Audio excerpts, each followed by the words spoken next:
بسم الله الرحمن الرحيم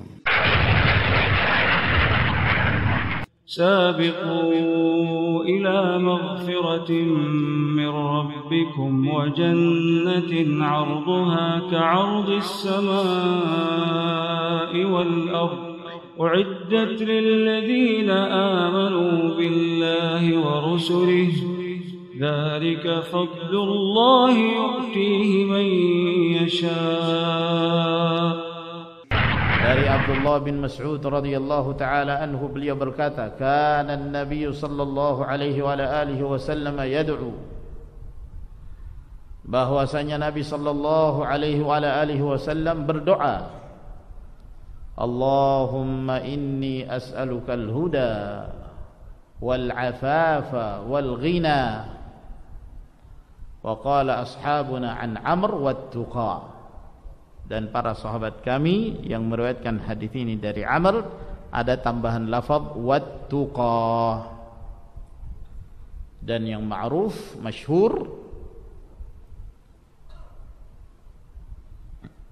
hadis ini diriwayatkan oleh Imam Muslim, di mana Rasulullah sallallahu alaihi wa alihi wasallam memohon kepada Allah 4 perkara. Allahumma inni as'alukal huda wat tuqa wal 'afafa wal ghina.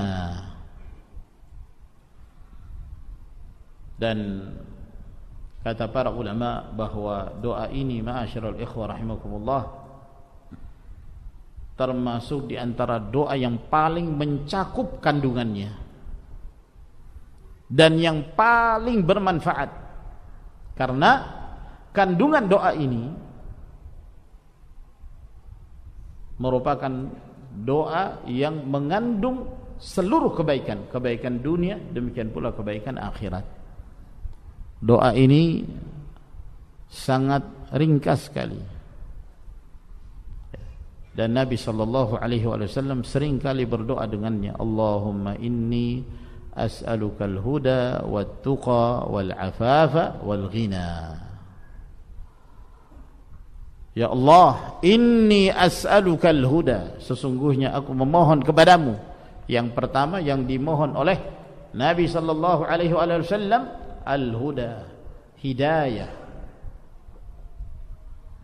Apa yang dimaksud hidayah? Al-huda, kata para ulama, al-huda huwal ilmun nafi', ilmu yang bermanfaat. Kapan dikatakan ilmu itu bermanfaat? Al-ilmu nafi'.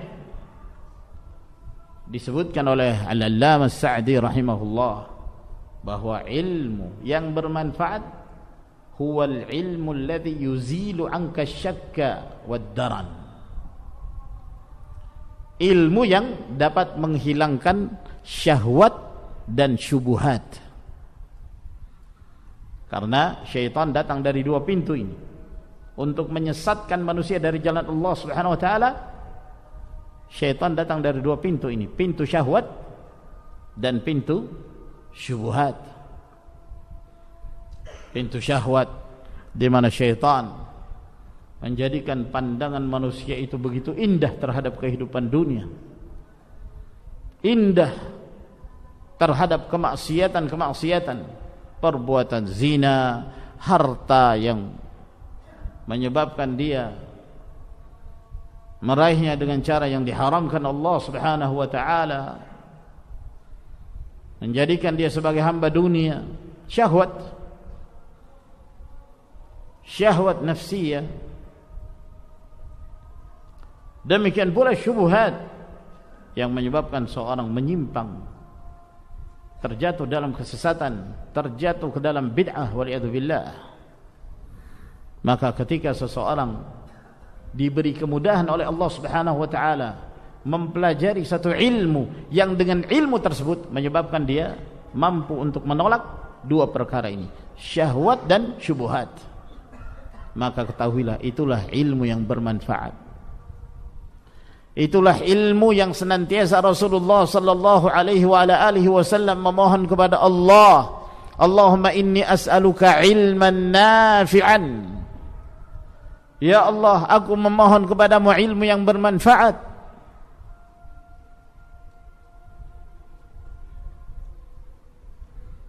Yaitu ilmu yang dengannya seseorang mampu untuk menangkal syahwat dan menangkal syubhat, menangkal bid'ah, menangkal penyimpangan. Bukan sekadar ilmu. Berapa banyak ma'asyiral ikhwah rahimakumullah manusia yang diberi ilmu namun tidak diberi hidayah. Ilmu yang dia miliki tidak memberi manfaat kepadanya, bahkan memudaratkan. Waliyadzubillah. Seperti sebagian dari ahlul bid'ah, mereka diberi ilmu yang dalam, mereka memahami sebagian dari agama Allah Subhanahu wa taala, akan tetapi disesatkan oleh Allah Azza wa Jalla dengan ilmu yang mereka miliki. Di antara mereka ada yang berguru kepada para ulama sunnah. Siapa itu Wasil bin Atha? Dia berguru langsung kepada Al-Imam Al-Hasan Al-Basri rahimahullah. Belajar duduk di majelis Hasan Al-Basri, salah seorang di antara ulama sunnah. Subhanallah, duduknya dia, hadirnya dia di majelis Hasan Al-Basri, dan dia mengambil sebagian dari ilmu yang dia miliki, ternyata tidak memberi manfaat, disesatkan oleh Allah Subhanahu wa taala.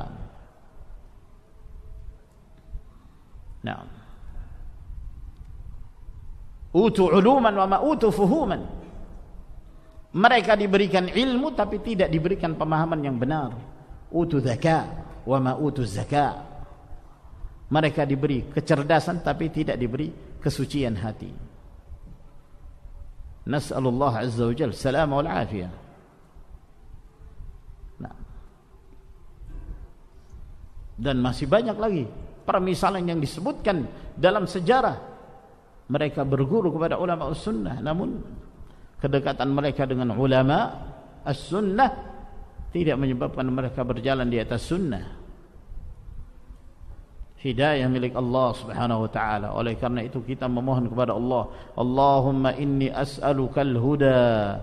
Ya Allah, aku memohon kepadamu al-huda, ilmu yang memberikan manfaat. Wat-tuqa, at-tuqa, taqwallah.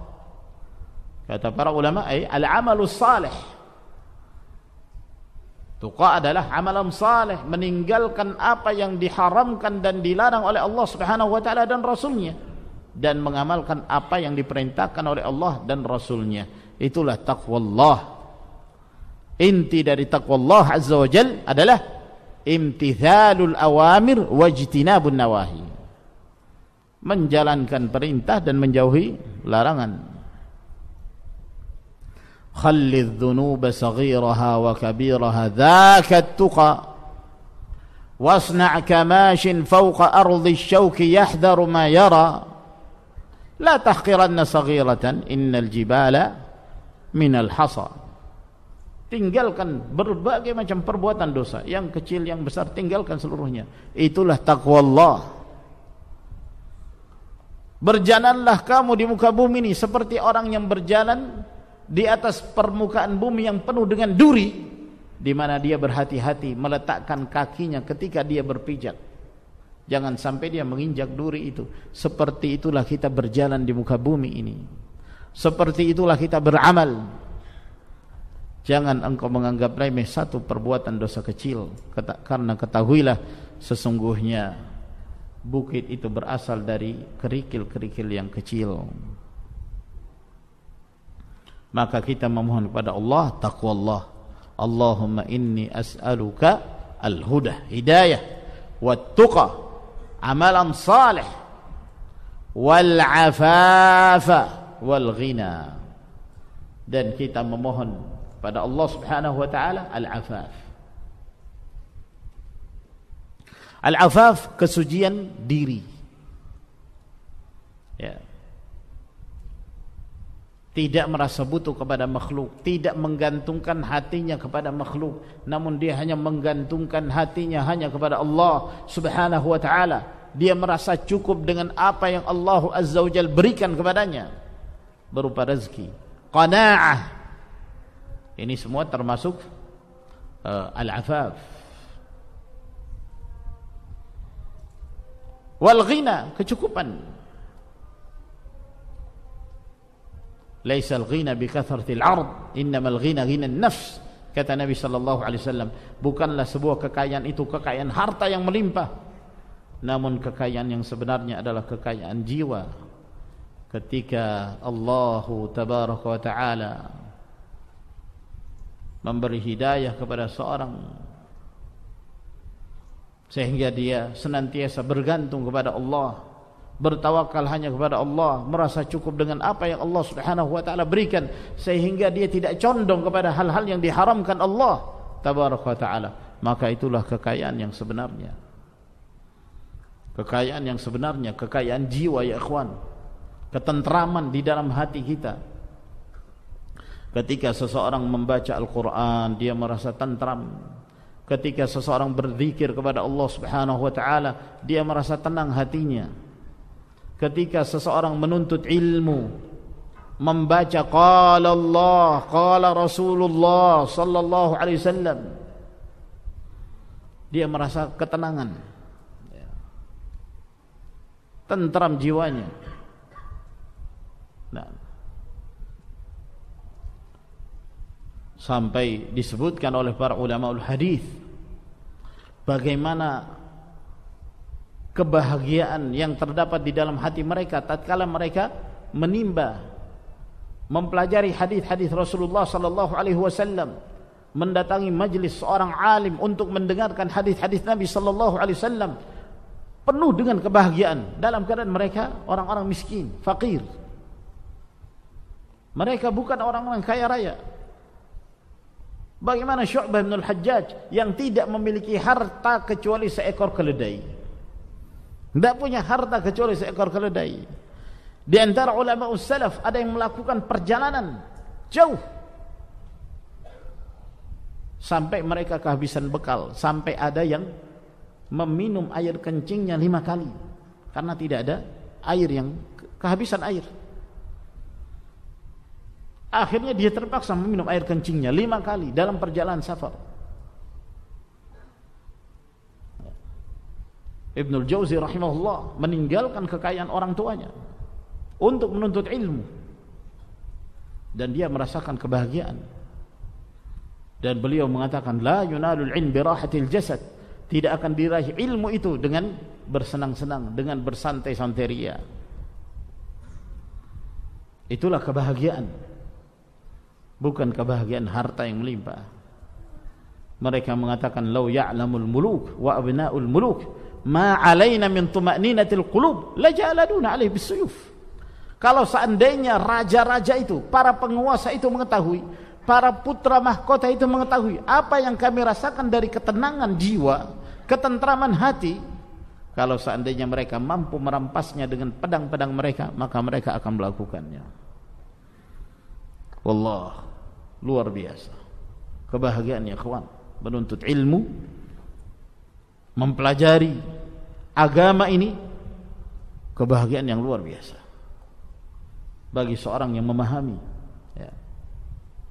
Bagi seorang yang memahami, ketika seorang bertambah ilmunya, bertambah faedah-faedahnya dari firman Allah, dari sabda Rasulullah sallallahu alaihi wasallam, bertambah pengetahuan agamanya, wallahi itu kebahagiaan ya kawan, ya. Dan itu dirasakan oleh orang-orang yang mengetahui kadar kemuliaan ilmu yang dia pelajari. Belajar mustalahul hadis, belajar usulul fiqh, belajar bahasa Arab, yang dengannya itu akan menghantarkan dia memahami Al-Quran, memahami sunnah Rasulullah. Ayat demi ayat dia baca dengan pemahaman, dengan tadabbur hadis-hadis Rasulullah sallallahu alaihi wasallam. Dia terus berusaha untuk mengambil faedah darinya. Wallahi kenikmatan yang luar biasa, kenikmatan yang luar biasa.